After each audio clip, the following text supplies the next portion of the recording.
and then I actually forgot to record it. So I did all of that work and then I forgot to record it. Whoops. All right, let's go ahead and enable auto transcribe. All right, we are good to go. So the last time that we were here, we were talking about language, and that we come with a built-in capacity to learn any language on earth. So one of the things that's kind of interesting is that you come with the capability to understand speech sounds from any language. But as you get more information about your own language, the more that you get exposed to your native language, the more input that you get, the more information that you get, basically you become an expert at your own language, but it does mean that you are going to lose the ability to learn any language that is not yours, not your native language.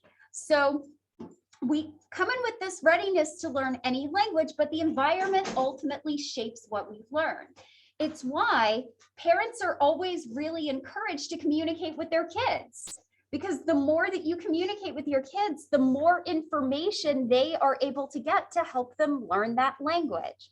And we also know that if at some point you do not get that critical exposure that you need, it is entirely possible that you may not ever be able to understand any language or sufficiently learn any language.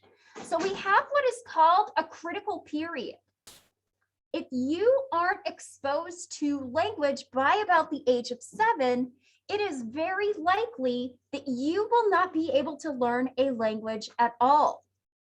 So we have cases of children who have been very, very poorly neglected. They've been very badly neglected, and their parents didn't really speak to them or interact with them.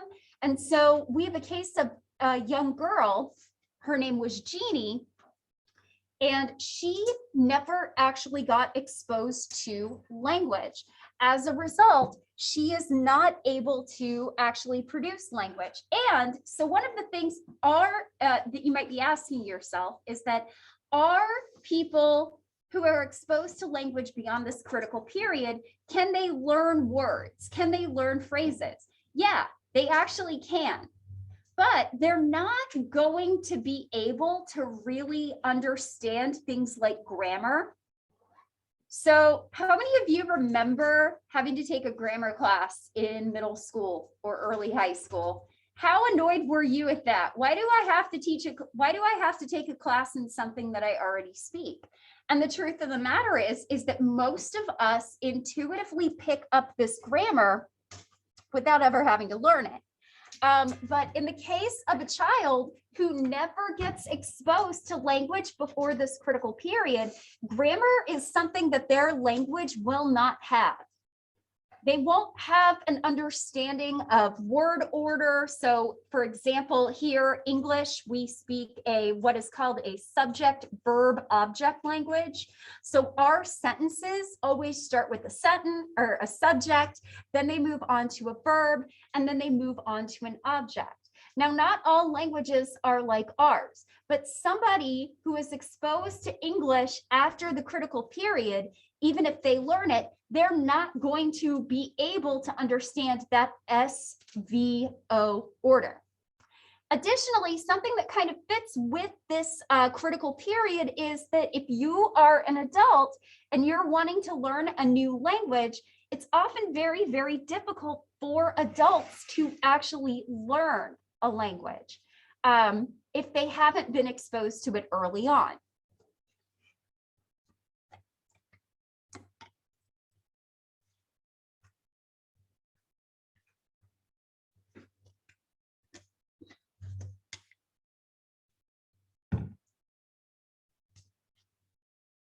So, for example, here in the United States, most of us do not get foreign language exposure until about middle school or early high school.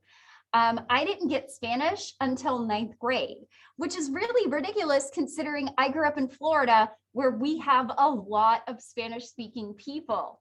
It would probably have been very useful for me to learn that sooner.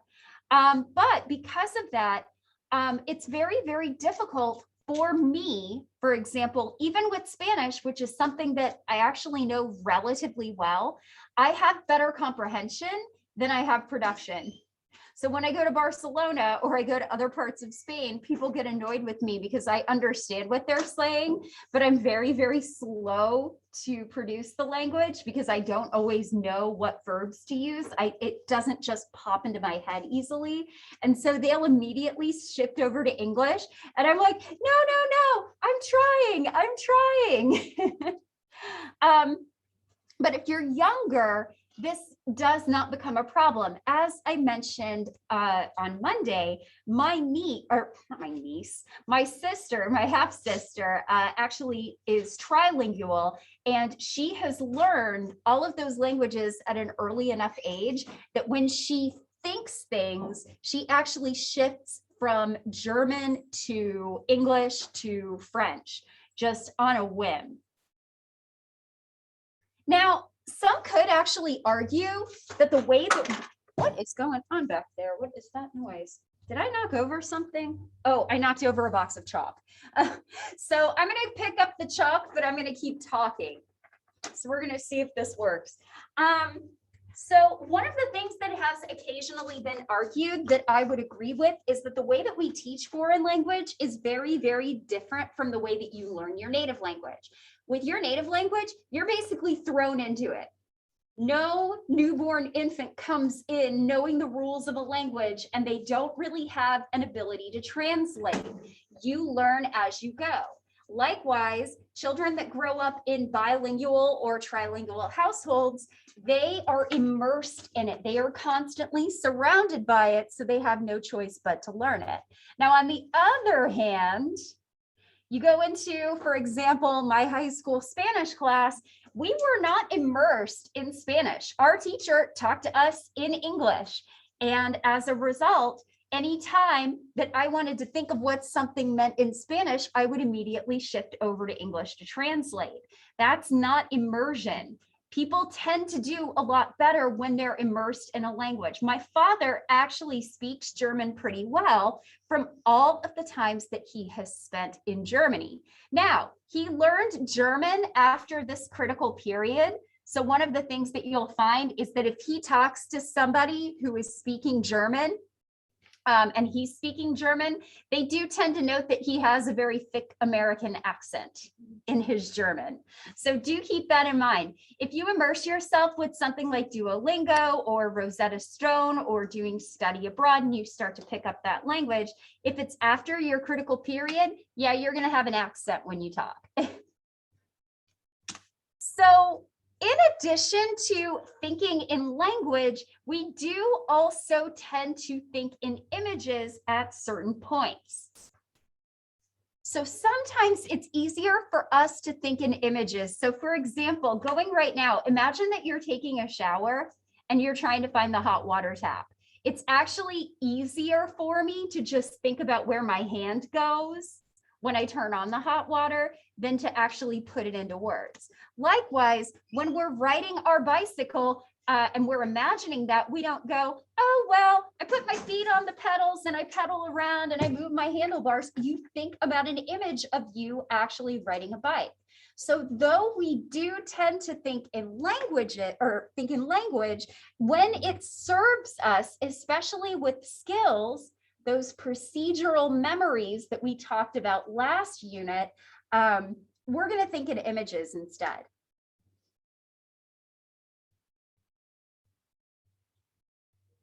All right, everybody good? I have not had caffeine in 24 hours. I'm doing okay, but I'm incredibly jealous of, I see an energy drink, another energy drink, and a Pepsi. Okay, so finally moving on to the last section of this chapter, we are going to talk about intelligence. So You have probably heard somebody described as intelligent before, I'm sure. Or you've heard about a solution to a problem being described as an intelligent solution or an intelligent innovation. So this is a word that we use, and oftentimes we actually think it just means smart, or somebody who's really well educated, or somebody who's really well read. But one of the things that I want to impress upon you is that we all have intelligence, because we can adapt to new situations. We learn from our experiences. We try to solve problems. So anything that we are doing that helps us to adapt, or if we're trying to use our experience to help us solve new problems, that is actually intelligent behavior. Now, one major issue that has come up a lot when we talk about intelligence research, and one of the things I will be very, very clear about, intelligence research really kind of gained a foothold in the late 1800s, early 1900s, and I'm just going to go ahead and say it, and you can look these things up on Wikipedia. A lot of these intelligence researchers were very much eugenicists, believing that only some people had the right to breed. Yeah, we're not really talking about it very much, but I actually also just learned that the developer of the SAT also was. My niece actually pointed that out, and I'm like, I'm going to look this up. I'm like, yep, makes a lot of sense. I hated standardized testing, and now I know why.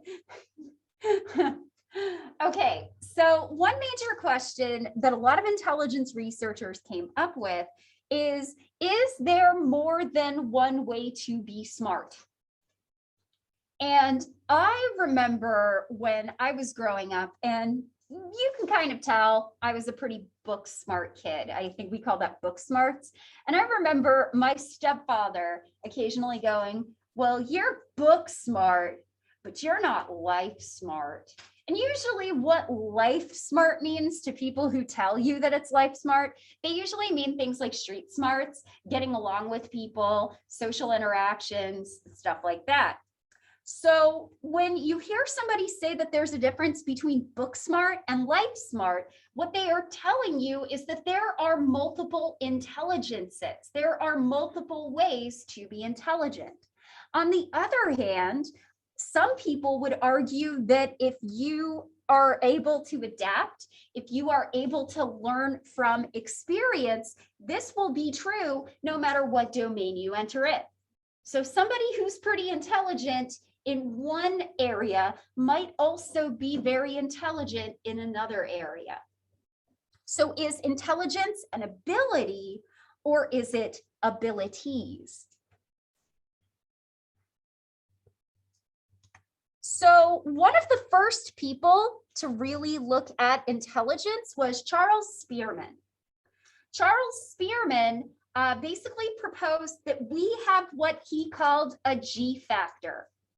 So we have something called general intelligence that underlies performance on different types of tasks.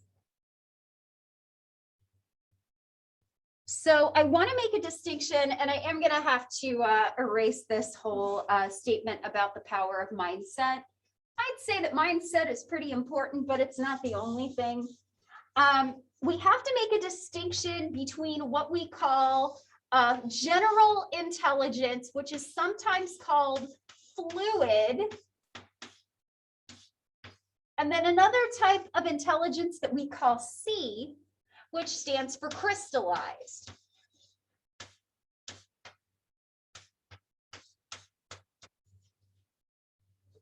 So crystallized intelligence, to kind of put this into perspective, are things like vocabulary. They're things like knowledge about the world, a lot of our semantic memories and things that we know, facts that we know. So one of the things that we tend to find is that crystallized intelligence often grows either through education or with age.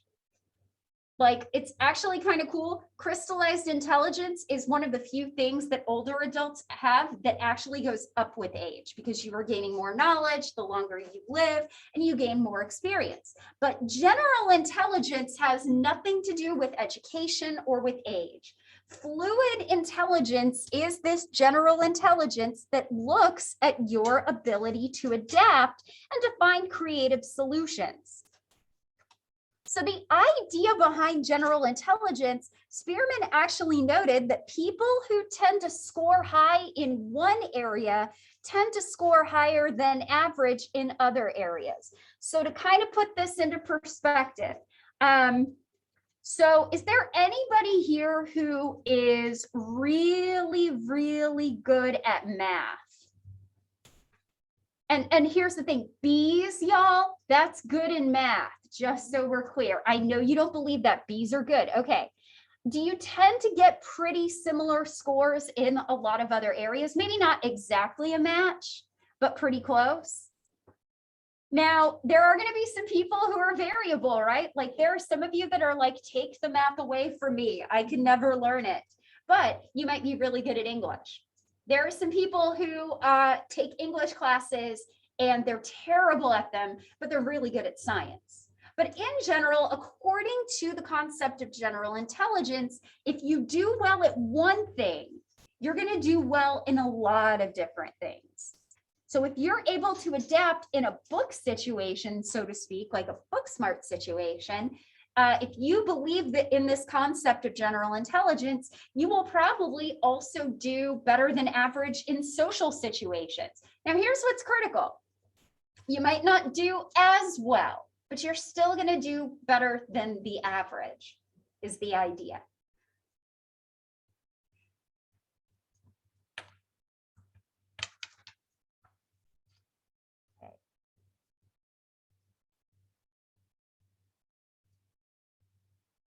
Everybody good here?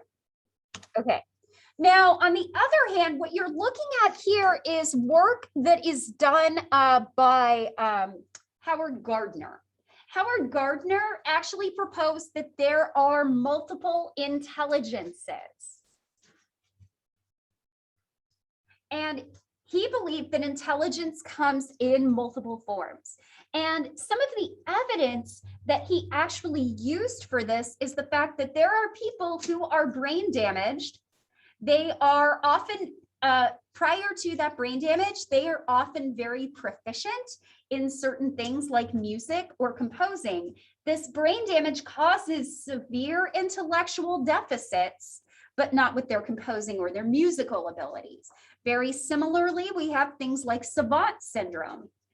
So savant syndrome is basically you have a severe intellectual deficit. These are people that if we gave them an IQ test, they would definitely be below 70. So we've got severe intellectual deficits, but they tend to be very gifted in one particular area, such as mathematics. So for example, Kim Peek. Any of you seen the movie Rain Man? Have you at least heard of Rain Man? Okay, cool. I can take hearing it. I realized that this is a movie that was made when I was 7 years old. So there you go. But Rain Man is basically loosely based on Kim Peek. Kim Peek is a man who basically has no corpus callosum. So he has what we call agenesis of the corpus callosum. Agenesis of the corpus callosum can sometimes lead to somebody looking like they are autistic. So sometimes you'll hear people say that Kim Peek has autism. He actually doesn't. He has agenesis of the corpus callosum, which creates a lot of autistic-like traits. But despite these severe intellectual deficits, Kim Peek is actually very gifted in mathematics. And in the movie Rain Man, this man with severe intellectual deficits is so good at math that his brother basically uses him to go to Vegas, count cards, and make a lot of money. So let's talk a little bit about these different types of smart. So we have linguistic or word smarts, logical or mathematical intelligence or logic smarts, Naturalist or nature smart, so having an intelligence with respect to nature, working with nature, possibly working with animals. Spatial intelligence, so understanding patterns and pictures. Bodily kinesthetic smarts or intelligence, music smarts, interpersonal, which is people smarts. So this is what people tend to mean when they talk about life smarts or street smarts. And then intrapersonal, or having a pretty good understanding of yourself. So this has been proposed as one thing. Now, one thing that I will mention about the model of multiple intelligence is, while I would say that many people are very, very gifted and talented, I would say things like music and body smarts, those are also skills.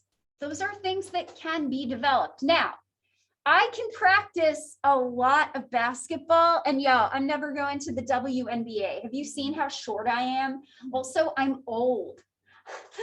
Like, I'm too old to be a professional athlete at this point.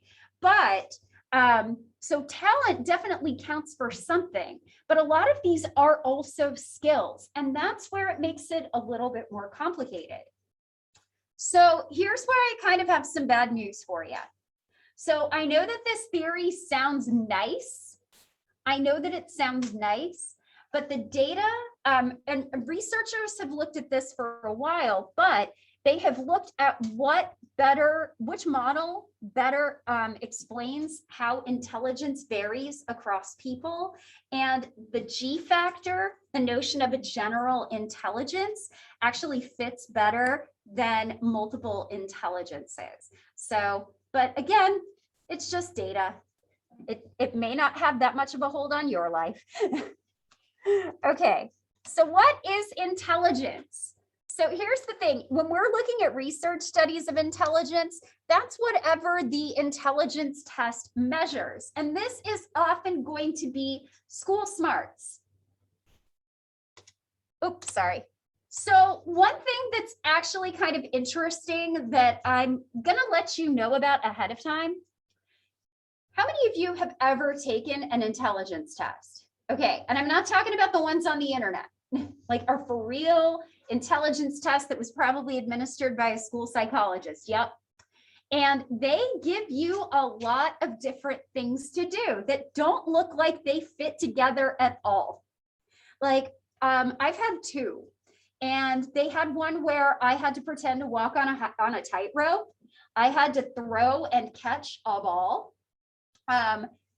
One of these I took when I was 8, one of these I took when I was 5. So put that into perspective. I was asked what animal hamburger came from, and 5-year-old me said ham.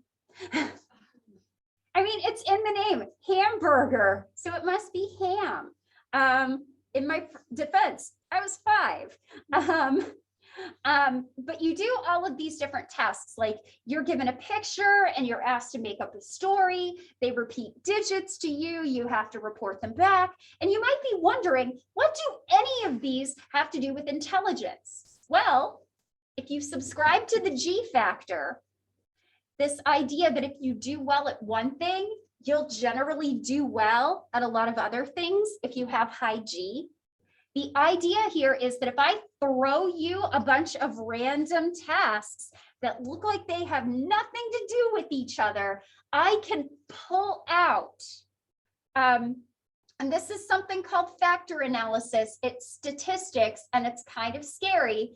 You can actually pull out a common factor that underlies performance in all of those different random tasks, and that's G. So factor analysis is actually kind of scary, but let's kind of make it easy for you. So factor analysis is basically you trying to lump things in common under one factor. So for example, if I give you a grocery list and I tell you, I want you to pick up strawberries, I want you to pick up butter, I want you to pick up grapes, I want you to pick up milk, we actually have 2 different factors here. So we can pull out 2 factors, dairy and fruit. That's a factor analysis. Now just imagine it with an intelligence test and with scary statistics, and it's basically the same thing. So we're going to pull out a common factor from all of these different tasks, and that's your G. So when we look at intelligence tests, be aware that this is generally how most intelligence tests work. A bunch of random tasks that look like they have nothing to do with each other. So one of the first people and one of the developers of what we would consider our modern intelligence testing system is Alfred Binet. Alfred Binet was alive from 1857 to 1911, and he's French. So let's talk a little bit about Binet and why he developed this test. So in Alfred Binet's time, public schooling became compulsory in France.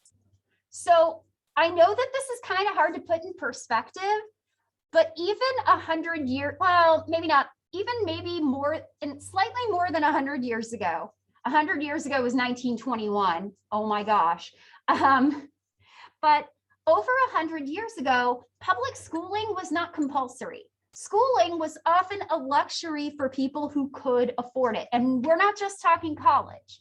We're talking elementary school even was a luxury. Oftentimes, children were expected to be at home helping out with their families. And then the Industrial Revolution happened. And all of a sudden, there was a stronger push for compulsory public schooling. All kids of a certain age need to go to school. And this was happening in France. So all of a sudden, you have an interesting mix of children that are coming to school for the very first time. So you've got generally the wealthy, the children of the wealthy, who have always been in school or have been tutored. And then you have the poorer kids, the kids that come from farming families that are now expected to be in school. You have no idea where to place them. You have no idea what their skills are or how to help them. So Binet basically created the intelligence test as a diagnostic tool to figure out which children needed additional instruction and which children needed advanced instruction. And what's going to be really critical here is his concept of something called mental age. So if you're a 7-year-old and you're coming into school, there are certain things that Binet believed that a 7-year-old child should be able to do. So does your mental age, basically your capabilities, your intellectual capabilities, does it match up with your chronological age? Or is your mental age lower than your chronological age? Do you have the skills of a 5-year-old and you're 7? Do you need remedial instruction? Or do you have the mental age of a 10-year-old and you're 7? You're pretty advanced. You might need some enrichment to help you use those gifts. So here's something kind of interesting about Binet that you may not have known. When we talk about intelligence, we talk about it like it is a static quality. You either have it or you don't. You're either smart or you're not. And if you're smart, you're always going to be smart. So we kind of treat intelligence as a static quality. But Binet was different. Binet believed that intelligence actually could be increased through education. So one of the things that I will mention is that Binet in this instance, his test that he developed was later then developed for school children in the United States as the Stanford Binet, which eventually became the Wechsler intelligence test. So we're going to kind of see how intelligence tests have changed over time. And we don't just use them for kids. A lot of our modern intelligence testing also comes from World War II, when we were developing intelligence tests for Army recruits during the draft, trying to figure out the best place to put them. So we also have tests like Army Test Alpha and Army Test Beta, which are also the foundation for our tests. And also, just remember, a lot of these people were eugenicists. This is going to come back into play when we talk about cultural bias and IQ tests. So here are some examples of different types of tasks that Binet basically set as benchmarks for different age groups. So at the age of 5, Binet would expect you to kind of copy a square with pen and ink. If I gave you a couple of different cubes, you would have to tell me which one was the heaviest, and then basically count up to 4. By age 7, it was expected that you could copy a diamond with a pen and ink. That's a little bit more complicated than a square, and count up to 13 pennies. And then finally, by the age of 9, it was expected that you should be able to add and subtract enough to be able to make change in a play interaction at a store and arrange a set of blocks in a particular order. So as you get older, the types of tasks that you are expected to do become more complex.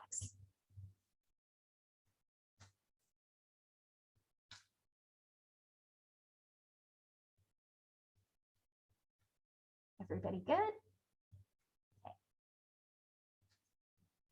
Does anybody need some more time here? Okay. So this was not something that Binet really had to do. Binet was just interested in figuring out if your mental age was higher or lower than your chronological age. By the time that we get to the Stanford Binet in the early 1900s, we actually think of a different way to calculate mental age over chronological, to calculate mental age and its relationship to chronological age. And this is where we get the intelligence quotient, or IQ. Now, I'm going to mention this. We will talk about this in a minute, but this is for kids. And we'll talk about why this is for kids. But this formula that you see in front of you, it was originally developed for children. So the idea here is that IQ is basically dividing your mental age by your chronological age and multiplying by 100. So if your mental age matches up with your chronological age, what's your IQ? It's 100. If your mental age is less than your chronological age, it's going to be less than 100. If your mental age is greater than your chronological age, it's going to be greater than 100. But as I mentioned, this only works for kids. Would this work for college students? Why not? Why would this not work for adults?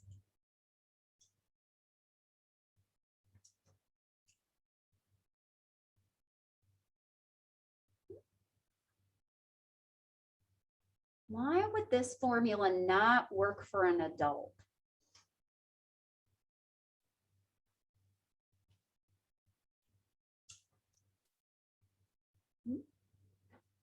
Just taking it just but mathematically, I don't know, maybe not. Never mind. Oh, okay. Anybody else want to help? Yeah, Gracie. Well, especially like the chronological age, the constant age is like the bottom number, constantly bigger. Mm-hmm. Divided. Well, and that's part of it for sure. Here's the other thing. What sort of how do you differentiate the mental age of somebody that is 28 versus somebody who is 48? What sort of things should one of those be able to do that the other one can't? And one of the things you'll find is that by adulthood, we're really variable in terms of the things that you can do. How many of you actually balance a checkbook? Grace, I am older than you and I can't do that. So my point is that trying to find those benchmarks for each age, it's a lot harder when you're already fully cognitively developed. So this formula does not work it actually doesn't really work very well for adolescents. And it doesn't really work well for adults, because how do you separate the mental age of a 17-year-old versus an 18-year-old? How would you even do that? We have no idea. So we do something a little different these days to calculate IQ. We test IQ with a pre-tested group of people. So it's standardized. So we go and we pre-test these IQ test questions, and we basically set that pre-tested group score as the average. Then you take the IQ test and we compare your performance to the performance of that pre-tested group. If you're right on target with that pre-tested group, your IQ is going to be about 100. If your performance is somewhat better than that pre-tested group, your IQ is going to be over 100. If it's less, it's going to be under 100. So we basically always set the average performance on IQ for adolescents and adults at 100. Your performance, like your IQ, is based on how well you do compared to other people in that group. Kind of like your SATs. So you don't need to write this down. This is the modern intelligence scale that we use for adults. So the Stanford Binet was originally for children. It then was bought out and became the Wechsler intelligence scale, and we have one for adults. So we have different types of tasks for the standard adult IQ test. So we call this the WAIS, because it's Wechsler Adult Intelligence Scale. We also have the children's version that is called the WISC. So it's the Wechsler Intelligence Scale for children. We also have one for preschool children and kindergartners that's called the WIPSI.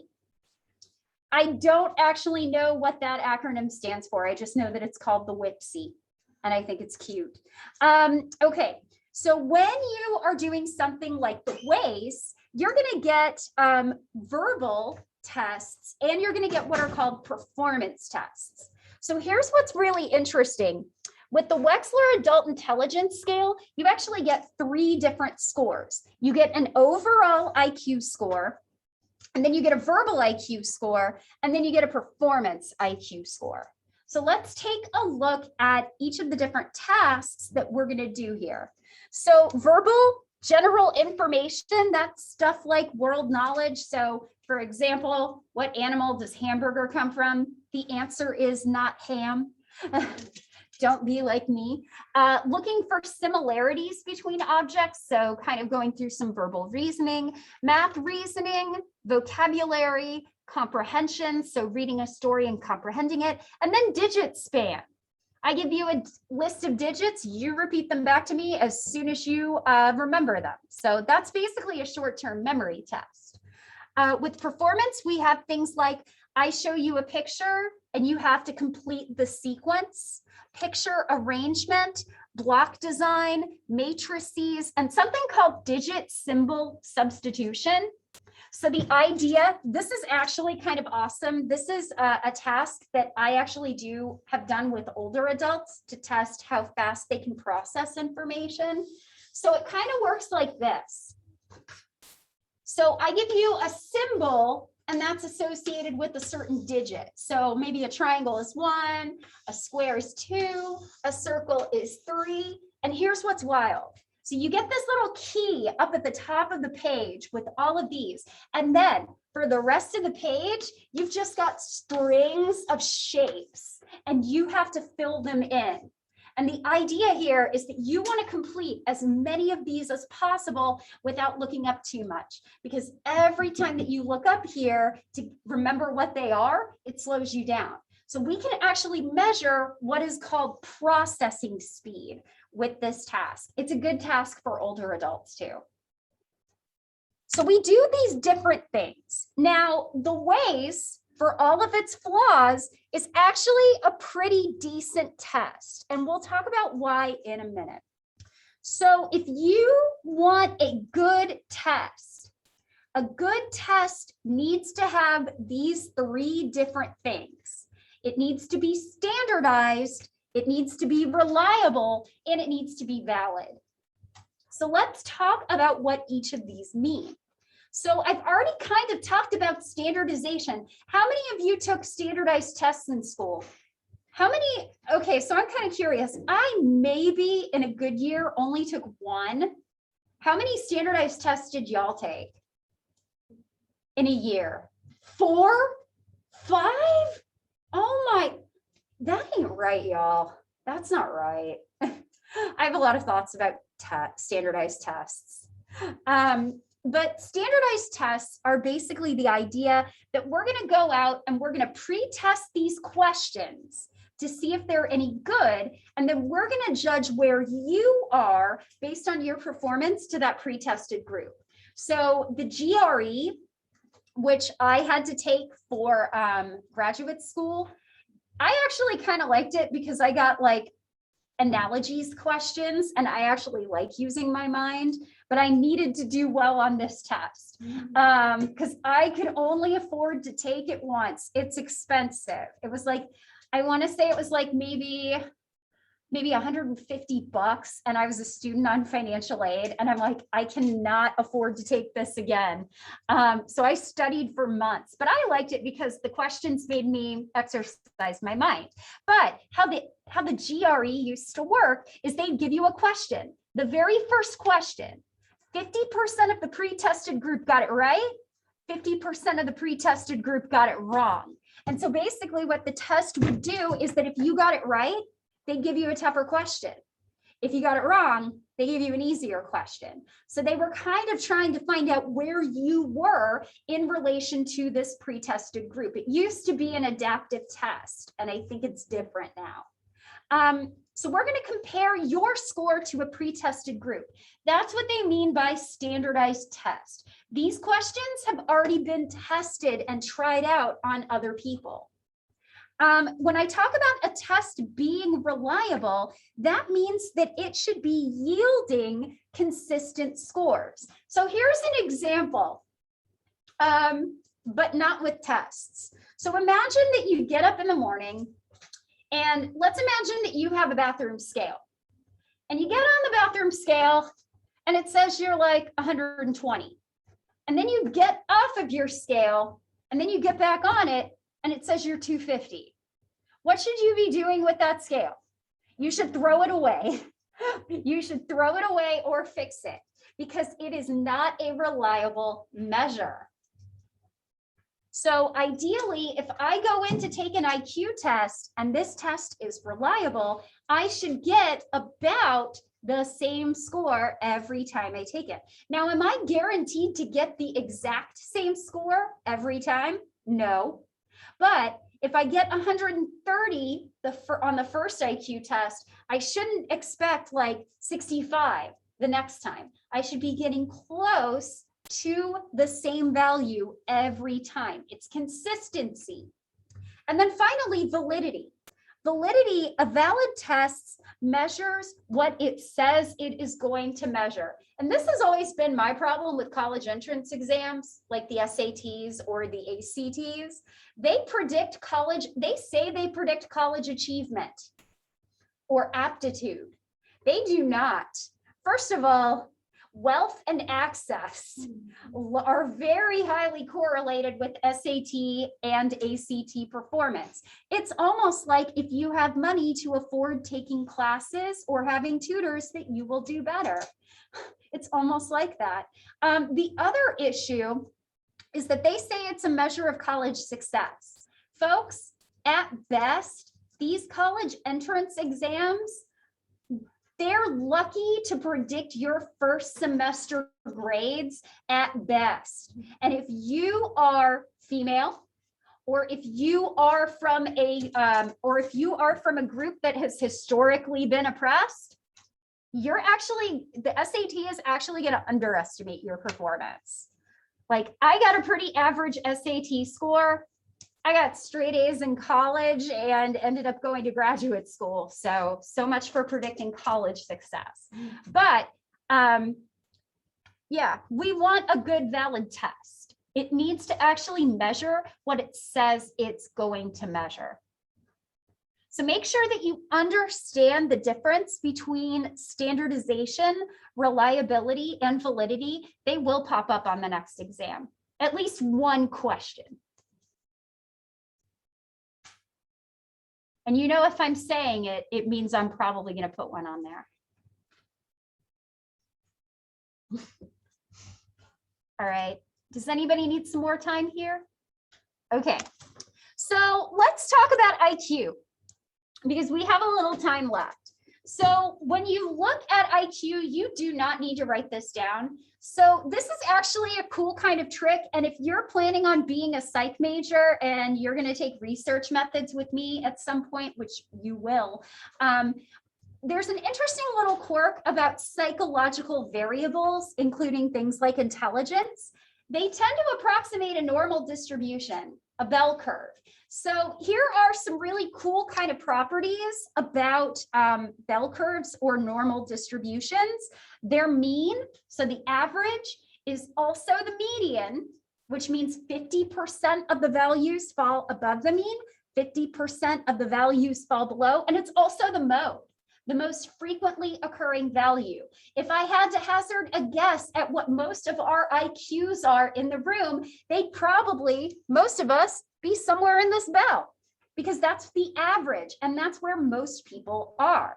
So something that's kind of cool, about 68% of the population has an IQ between 85 and 115. A full 95 to 96% have an IQ between 70 and 130. And that leaves the remaining 4 or 5% that are in some extremes. So we have some people that we would probably call intellectually gifted, maybe geniuses. I don't like that word, but there you go. And then on the other extreme, we have severe intellectual disabilities. So a valid intelligence test will actually divide two groups of people into these extremes. They're individuals with very high intelligence and individuals with intellectual disabilities. And these two groups are significantly different from each other. We got 2 minutes left. We're so close. I will bring candy on Friday. I am hoping that there's not, I'm going to get candy tonight. I am hoping they did not run out at Walmart. There was Mennonites last night that had 2 Walmart carts full of Halloween candy. Cool. I hope they have more in the back. All right.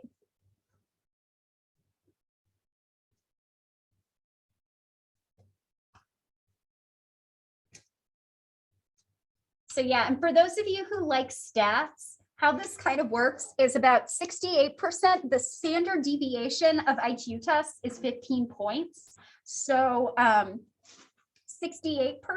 of the population fall within 1 standard deviation of the mean, 95 to 94 to or 95 to 96% fall within 2 standard deviations of the mean. And then that final 5% or so is about above 2 standard deviations. And then if you get all the way up to like 145 up here and 55, you were talking about like the 0.1% for each side. I'm going to go ahead and stop here. We're going to talk a little bit about some of the problems with IQ, including its cultural biases and what we refer to as the achievement gap. And we will start talking about motivation on Friday, something I realize that you have very little of, but I've got enough motivation for all of you. So I will see you on Friday. I will see you next time. Bye, y'all.